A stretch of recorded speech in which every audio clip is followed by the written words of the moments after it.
Maths foundation के physics के class में आप सभी का स्वागत है। मैं इरफान आलम आपको पढ़ा रहा हूं क्लास 12 के चैप्टर नंबर 12 का सेकेंड टॉपिक, जिसका नाम है some calculation based on Bohr's atomic model. इसमें पिछली क्लास में मैंने आपको रेडियस ऑफ nth ऑर्बिट का फॉर्मूला डिराइव किया था। आज हम आपको बताने वाले हैं velocity of electron in nth orbit. जब इलेक्ट्रॉन nth ऑर्बिट में रिवॉल्व करेगा तो उस इलेक्ट्रॉन की वेलोसिटी क्या होगी, यह वेलोसिटी हम लोग डिटरमाइन करेंगे। तो आइए हम लोग स्टार्ट करते हैं। Velocity of electron in nth orbit, आइए समझते हैं। यह है एक एटम है और इस एटम का ये न्यूक्लियस है। इस न्यूक्लियस के चारों तरफ इलेक्ट्रॉन रिवॉल्व कर रहे हैं। मान लिया जाए कि इस इलेक्ट्रॉन का मास है me, इलेक्ट्रॉन की स्पीड है vn। nth ऑर्बिट में इलेक्ट्रॉन की स्पीड है vn और जिस ऑर्बिट पे इलेक्ट्रॉन मूव कर रहा है उस ऑर्बिट का रेडियस है rn। तो जब कोई बॉडी किसी सर्कुलर पाथ पर मूव करती है तो उस बॉडी को सेंटर की तरफ एक फोर्स की जरूरत होती है, जिस फोर्स का नाम है सेंट्रीपिटल फोर्स। अगर बॉडी का मास m हो, बॉडी की स्पीड v हो और सर्कुलर पाथ का रेडियस r हो, तो सेंट्रीपिटल फोर्स जो है उसका वैल्यू होता है mv²/r। यहां इलेक्ट्रॉन का मास me, इसकी स्पीड है vn और सर्कुलर पाथ का रेडियस है rn। तो इसे सेंट्रीपिटल फोर्स जो रिक्वायरमेंट होगा वो meVn² डिवाइडेड बाई rn हो जाएगा। अब ये जो फोर्स है, ये फोर्स कहां से मिलेगा? तो आप जानते हैं कि न्यूक्लियस के पास पॉजिटिव चार्ज होता है और इलेक्ट्रॉन के पास नेगेटिव चार्ज होता है, तो दोनों के बीच में एक फोर्स ऑफ अट्रैक्शन काम करता है, जिसका नाम है इलेक्ट्रोस्टैटिक फोर्स ऑफ अट्रैक्शन। और मान लिया जाए कि इसका एटॉमिक नंबर Z है और इलेक्ट्रॉन पर और 1 प्रोटॉन पे चार्ज E है। इलेक्ट्रॉन पे चार्ज भी उतना ही होता है मैग्नीट्यूड में, तो ये इलेक्ट्रोस्टैटिक फोर्स होगा कूलम्ब्स के लॉ से 1/4πε0 Ze² divided by Rn²।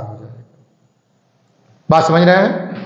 Electron को सर्कुलर पाथ पर रिवॉल्व करने के लिए सेंटर की तरफ जो फोर्स मिलेगा, जो फोर्स चाहिए वो electrostatic attraction between electron and nucleus मिल जाता है। तो लिखा हुआ है the centripetal force for revolution of electron round the nucleus word छूट गया है, round the nucleus is provided by electrostatic attraction between nucleus and electron। मतलब ये सेंट्रीपिटल फोर्स है और ये इलेक्ट्रोस्टैटिक अट्रैक्शन है। Z atomic number, E charge on 1 proton. अब ये आप देख रहे हैं Me मास ऑफ इलेक्ट्रॉन है, Vn speed of electron in nth orbit है और Rn ये रेडियस ऑफ nth ऑर्बिट है। सारी चीजों को मेंशन नहीं किया गया, आप जानते हैं Me mass of electron, Vn speed of electron in nth orbit और Rn है रेडियस ऑफ nth ऑर्बिट। तो meVn²/Rn ये सेंट्रीपिटल फोर्स है। 1/4πε0 Ze²/Rn² ये इलेक्ट्रोस्टैटिक अट्रैक्शन है, जो कि इसे सेंट्रीपिटल फोर्स प्रोवाइड करता है। Z एटॉमिक नंबर है, E चार्ज ऑन 1 प्रोटॉन है और Rn distance between nucleus and electron है। तो आपने देखा ये इक्वेशन 1 है। उसके बाद आपने पढ़ा था बोर्स परमिसिबल एनर्जी ऑर्बिट। मैंने बताया था आपको बोर्स एटॉमिक मॉडल में बोर्स क्वांटाइजेशन कंडीशन, जिसमें आपको यह बताया था कि इलेक्ट्रॉन वही ऑर्बिट ऑक्यूपाई करेगा जिस ऑर्बिट के लिए इलेक्ट्रॉन का एंगुलर मोमेंटम nh/2π हो जाए, जहां की n प्रिंसिपल क्वांटम नंबर है। तो ये इक्वेशन 1 हुआ, ये इक्वेशन 2 हुआ। हम लोगों को Vn का वैल्यू निकालना है। ये वैल्यू निकालने के लिए इक्वेशन 1 को इक्वेशन 2 से डिवाइड कर देंगे। तो आइए 1 को 2 से डिवाइड करते हैं, क्या मिलता है देखते हैं।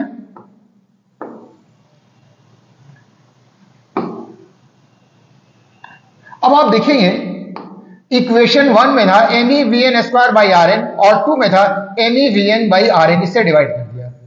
राइट साइड में था 1/4πε0 Z square by are n square और एन एच बाई 2 पाई। अब हमने डिवाइड किया है तो अब इस इक्वेशन को सिंप्लीफाई करना है। जब आप सिंप्लीफाई करेंगे तो यह M E V N square by are N वैसे ही रह जाएगा और ये वाला जो टर्म है ये 1/MEVN RN हो जाएगा। इसको हम लोग लिख सकते हैं 1/MEVN RN, क्योंकि ये टोटली डिवाइड किया हुआ है। उसी तरह से ये 1/4πε0 ZE square by RN square रह जाएगा, जबकि ये उल्टा हो जाएगा 2π/NH हो जाएगा। अब आप देखिए कुछ कैंसिल हो जाएगा, जिसे आप यहां पर देखेंगे ME ये और ये कैंसिल, RN दो बार यहां पर ये RN स्क्वायर कैंसिल हो जाएगा। अब आप देखेंगे लेफ्ट साइड में जो बचेगा वो क्या बचेगा, Z/N, उसके बाद E स्क्वायर ये बच जाएगा, 4πε0 ये बच जाएगा, ये 2 से कैंसिल हो जाएगा, पाई और पाई कैंसिल, 2 2 4 ये कैंसिल हो जाएगा। तो आपने देख लिया क्या कैंसिल होगा, एक बार फिर से देख लें। लेफ्ट साइड में सिर्फ VN, ये VN और ये VN कैंसिल, तो लेफ्ट साइड में सिर्फ VN बच जाएगा, जबकि राइट साइड में Z/N E square by 2ε0H ये बच जाएगा। एक बार फिर से देख लें, इक्वेशन 1 को डिवाइड किया है 2 से, ये 1 को 2 से डिवाइड किया, MEVN square by RN square ये एज इट इज आ जाएगा। इसके बदले में लिखेंगे 1/MEVN RN, यहां पर 1/4πε0 ZE square by RN square और ये NH बाई 2 पाई को 2 पाई बाई NH लिखेंगे। कुछ कैंसिल हो रहा है, क्या कैंसिल हो रहा है देखिए, ME और ME कैंसिल, यहां RN और यहां RN, यह RN को कैंसिल कर देगा, ये 2 2 4 और पाई पाई कैंसिल हो जाएगा। उसके बाद ये VN इस VN को कैंसिल कर देगा, एक VN बचा रह जाएगा, तो ये हो गया VN और यहां पर आपको ये हो जाएगा Z/N, ये Z/N हो गया। उसके बाद E स्क्वायर और ये आपको मिलेगा 2ε0H ये मिल जाएगा आपको, तो ये VN का वैल्यू ये आ जाएगा। अब आप E का वैल्यू पुट करेंगे, ε0 का और H का वैल्यू आप जानते हैं, ये पुट करेंगे और सिंप्लीफाई करेंगे तो आपको इसका जो वैल्यू है ये 2.18 इंटू 10⁻6 आ जाएगा और ये Z/N आ जाएगा। ये नंबर एक कांस्टेंट है, तो इससे पता चल रहा है कि ये VN डिपेंड करेगा Z/N पर। तो this is the expression for speed of electron in nth orbit. इस फॉर्मूला को आप याद रखेंगे, VN is equal to 2.18 into 10⁻6 Z/N, ये मीटर पर सेकंड में आ जाएगा। तो ये पूरा का पूरा कांस्टेंट है, VN डिपेंड करेगा Z/N पर। आइए आगे चलते हैं। कंक्लूजन, क्या कंक्लूजन देखिए, we conclude that VN is directly proportional to Z/N। ये जो VN है ये डायरेक्टली प्रोपोर्शनल होगा Z/N के। दूसरे शब्दों में VN डायरेक्टली प्रोपोर्शनल होगा Z के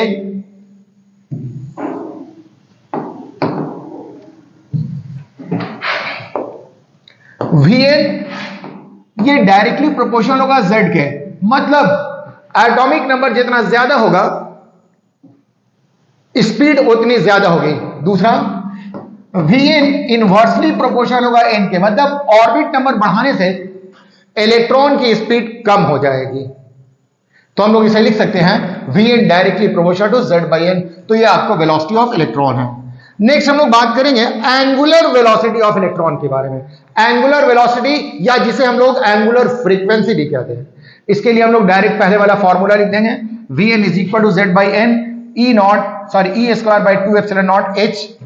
ये VN ये होता है ओमेगा इंटू RN। आपने पढ़ा होगा लीनियर वेलोसिटी ये एंगुलर वेलोसिटी इंटू रेडियस होता है। अब आप ओमेगा के लिए सब्जेक्ट ऑफ इक्वेशन बनाइए तो Z/N E square by 2πε0 into 1/RN हो जाएगा। पिछले क्लास में हम लोगों ने RN का फॉर्मूला निकाला था, RN का वैल्यू निकाला था और आपको याद होगा Rn का वैल्यू था, Rn का वैल्यू था n² z इंटू 0.53 एंगस्ट्रॉम, यही आपको आया था। Rn के लिए फॉर्मूला हम लोगों ने निकाला था, यह आया था n² z इंटू 0.53 एंगस्ट्रॉम। तो अब आप देख लें, फिर से सिंप्लीफाई करें, ये n² और ये n मिलकर के n³ हो जाएगा, ये z ऊपर चला जाएगा तो ये z² हो जाएगा, e², ये आपको 2 एप्सिलॉन नॉट h और ये 0.5 एंगस्ट्रॉम ये रह जाएगा। तो इस तरह से आप देखेंगे कि ये जो ओमेगा है ये डायरेक्टली प्रोपोर्शनल होगा z² के, मतलब ओमेगा डायरेक्टली प्रोपोर्शनल होगा z² के, बट ओमेगा ये इनवर्सली प्रोपोर्शनल होगा n³ के। तो ये angular frequency in nth orbit of electron, ये वैल्यू मालूम हो गया। और ये दो बात पर डिपेंड करता है, एक z पर और एक n पर। z के directly proportional to square of z होता है और इनवर्सली प्रोपोर्शनल टू n³ होता है। ये याद रखिएगा, ये वैल्यू आपको याद रखना पड़ेगा। आइए नेक्स्ट हम लोग आते हैं, time period of electron, time period of revolution of electron in nth orbit. तो यहां से स्टार्ट करेंगे, ओमेगा होता है z² by n³ into e² 2 pi epsilon not 0.53 a। Omega ये एंगुलर फ्रीक्वेंसी, ये बराबर होता है 2 pi by t time period है, तो इसको टाइम पीरियड रखा z² by n³ into a², बाकी ऐसे कर दिया। अब इसे आप उलट दीजिए तो ये t बाई 2 पाई हो जाएगा, ये n³ बाई z² हो जाएगा, ये 2 pi epsilon not h into 0.53 divided by e² आ जाएगा। t के लिए सॉल्व करेंगे तो t इज इक्वल टू हो जाएगा n³ बाई z² इंटू 2 पाई, ये आ जाएगा। तो यहां से आपको पता चल रहा है कि ये t डायरेक्टली प्रोपोर्शनल है n³ के, लेकिन t इनवर्सली प्रोपोर्शनल है z² के। तो आप देख रहे हैं जस्ट उल्टा रिलेशन है, वहां पर omega directly proportional to z² था और इनवर्सली प्रोपोर्शनल टू n³ था। ओमेगा और t में इनवर्स रिलेशन होता है, तो ये इनवर्स रिलेशन है, ये आपको याद रखना पड़ेगा। तो इस तरह से वेलोसिटी ऑफ इलेक्ट्रॉन के लिए इतनी ही बातें थी। नेक्स्ट क्लास में हम आपको बताएंगे energy of electron in nth orbit. तो आज के लिए इतना ही है, बाकी बातें हम अगले क्लास में करेंगे। ठीक, ओके, थैंक यू।